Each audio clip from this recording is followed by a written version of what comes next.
Consigliere Faroni, notifiche verbali UDF. Segue il consigliere Coccia, questi centrali che possono vedere. Sì, grazie Presidente. Quindi interrogo sull'esternalizzazione dell'ufficio contravvenzioni. Premesso che il sottoscritto condivide l'esternalizzazione di quei servizi peso per la Polizia Municipale, soprattutto in virtù di quel principio che dispone il ruolo degli agenti principalmente nel controllo del territorio, piuttosto che relegato a quel tipo di servizi d'ufficio che di fatti sminuiscono competenza e professionalità degli operatori della sicurezza. Detto ciò, entro nel merito dell'interrogazione. Con delibera di Giunta Comunale numero 156 del 2004, l'amministrazione comunale ha deciso di esternalizzare, concedendo ad azienda privata, le attività materiali dell'ufficio contravvenzione della Polizia Municipale. Con questa delibera si affida direttamente, attraverso un accordo con la Tram Agenzia, in perfetta sintonia con i decreti legge 267 del 2000 e la legge regionale 30 del 98, la gestione dell'ufficio contravvenzioni, in virtù del fatto che la stessa azienda risulta essere quel consorzio di enti locali privo di rilevanza economica, a cui secondo legge è possibile esternalizzare direttamente un servizio di pubblica utilità. La Tram Agenzia decide, per opportunità d'azienda, di affidare a sua volta tale servizio alla Maggioli Tributi SpA, soggetto privato leader nella gestione software di servizi della pubblica amministrazione. Alla Maggioli Tributi, quindi, viene data materialmente l'intera gestione dell'ufficio contravvenzioni, che ricomprende l'intero procedimento che va dall'inserimento dei dati dei contravvenzionati alla notificazione dei verbali, fino alla riscossione delle sanzioni pecuniarie amministrative. L'utente che riceve il verbale dalla Maggioli Tributi SpA paga la stessa l'importo della sanzione amministrativa. La società, a sua volta, gira all'amministrazione comunale gli importi trattenendosi 12,20 euro per ogni atto lavorato. Da qui l'interrogativo. Può un soggetto privato privo di qualifiche dimesso notificatore o pubblico ufficiale, secondo i dettami dell'articolo 12 del Codice di procedura civile, gestire i dati sensibili dei contravvenzionati soggetti comunque alla legge sulla privacy? Può lo stesso soggetto privato notificare direttamente attraverso le poste italiane atti emessi da un ente pubblico? Secondo una recente sentenza del giudice di pace di Rimini, che ha accolto il ricorso di un cittadino che lamentava le esose spese per la notifica dei verbali al codice della strada, la Maggioli Tributi SpA, oltre a non essere legittimata ad eseguire notifiche servendosi direttamente del Servizio Postale Nazionale, tratta indebitamente i dati dei contravventori messi a disposizione dal Comune di Rimini, senza, secondo l'organo giudicante, averne titolo e garanzie, violando appunto il codice della privacy.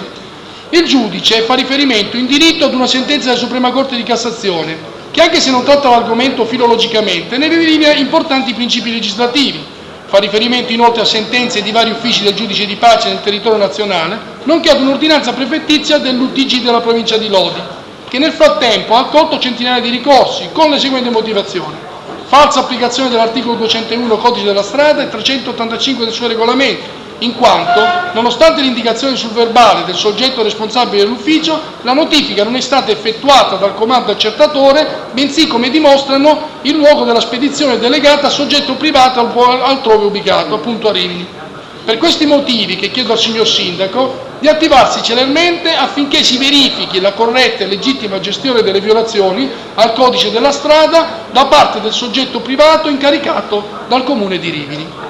Grazie, risponde l'assessore Biagini. Consigliere Barone, io premetto che la ringrazio per l'interrogazione e l'esterno l'argomento, il giudizio sulla sua progetto tecnica giudica dell'interrogazione. Il giudice di passo di Rimini, perché è questo l'oggetto di quel tema, dovrebbe essere accogliendo un ricorso di un cittadino che richiedeva di dichiarare non dovuta la complessiva somma di 12,20 euro per le spese, dovendo essere ridotta ad euro 7,50, ha accolto il ricorso e ha determinato in euro 7,50 le spese di notifica di detta contravvenzione. Le notifiche riportate, di annullamenti, dichiarazioni di nullità dei verbali e o atti amministrativi e o notifiche, non corrispondono a quanto inserito nel dispositivo della sentenza della dottoressa Varisco. Il dispositivo della sentenza è quello che ho detto prima. Dichiara la somma non di 12,40, bensì di 7,50, perché questa è stata la richiesta del ricorrere. Il giudice di pace, organo giudicante non togato, come ogni organo giurisdizionale di giustizia ordinaria, non può annullare atti amministrativi o, ritenendo illegittimi con una sua personale motivazione giuridica, disapplicarli al caso concreto, cioè non prenderli in considerazione, accantonarli. Questo è quello che quando è accaduto per la fattispecie esaminata. La dottoressa Varisco ha ritenuto, dal suo punto di vista, illegittima la richiesta che lei ha citato 157 giorni fa, e non potendo annullare per legge, l'ha disapplicata, l'ha accantonata.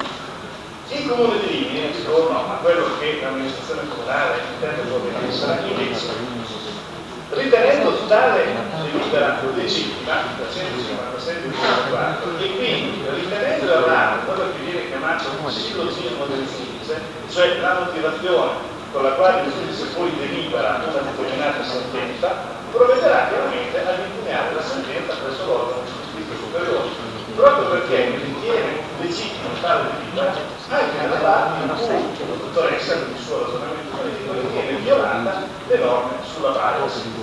Quindi la questione che lei chiede al sindaco, poi chiaramente la valuteremo perché in sede di gravame chiaramente si deve assolutamente valutare ogni aspetto del dispositivo della sentenza e soprattutto ogni punto della motivazione che ha portato il giudice di merito ad arrivare a questa sentenza. Ed è chiaro che questo sarà però, secondo il nostro punto di vista, considerando anche le sentenze della Corte di Cassazione che lei ha riferito giustamente in maniera corretta, che dicono che la delega per quanto riguarda tutto il comportamento notificatorio può essere legittima attenzione entro determinati parametri, con determinate procedure, e quindi noi riteniamo di essere inseriti in questo comportamento e per questo motivo prenderemo la sentenza del giudice di pace, ritenendo anche che per quanto riguarda la direzione sulla legge della privacy essa non sussiste. Grazie Assessore, prego consigliere. Sì, grazie. Io intanto la ringrazio Assessore, però non sono soddisfatto perché esiste la preoccupazione da parte dei cittadini. Io qualche dubbio ce l'ho, prima di tutto come cittadino. Lo dico semplicemente che l'amministrazione, oltre giustamente a fare ricorso a questa sentenza del giudice di pace, no? Debba verificare se effettivamente la società che dovrebbe gestire l'ufficio contravvenzione lo fa in piena legittimità, perché alla fine i cittadini a cui noi chiediamo di rispettare le regole, la cosa che principalmente chiedono è che l'amministrazione rispetti le regole. Tutto lì, questa è una questione di legittimità. Ripeto, non siamo contro all'esternalizzazione dei servizi, anzi, come ho detto in premessa, però ritengo opportuno che l'amministrazione, oltre a rigettare, chiaramente è l'organo giudicante alla fine che decide, deve verificare se le condizioni del contratto con l'azienda privata che è esternalizzato siano tutte legittimamente previste come da legge. Grazie consigliere. Consigliere Corcia,